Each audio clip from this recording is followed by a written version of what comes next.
to try to redefine the game. It might be better to be a giver than a taker.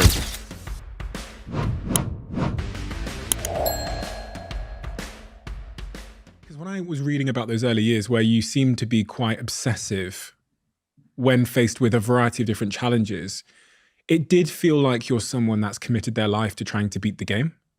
First by understanding the game, and then understanding the levers you need to pull to beat the game. Is that like an accurate assessment? That's fascinating. I never thought about it that way. I think that's been a huge part of my motivation. But I think at some point I got dissatisfied with the idea of beating the game, and I wanted to try to make the game better. Interesting. I think maybe to take a specific example, I remember, so I had a moment in, it was 2011. I found out I got tenure. And tenure. What does that mean? So, essentially a job for life at my university. And the question is, now what? You can keep just doing research and teaching classes.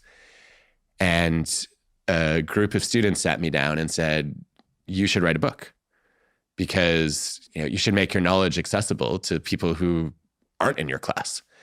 And I felt like I didn't have anything to say. And I was passionate about teaching other people's ideas. And they said, no, your research has influenced us, and we want you to make that more widely available. And I think at some point it hit me that what they were asking me to do was to try to redefine the game.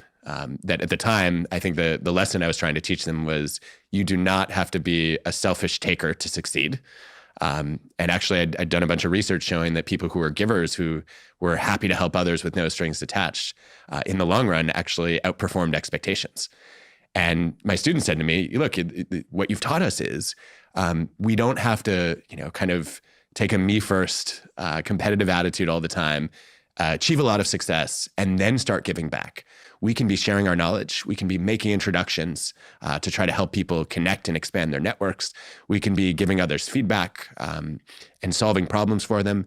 And that can actually contribute to our success. You got to get that message out there. And so, making the case that it might be better to be a giver than a taker was my first attempt to change the way we define the game and really the way we think about the rules of success. And that's kind of been my mission as an author ever since, to ask, what are we getting wrong in the way that we try to play the game, and how do we shift it?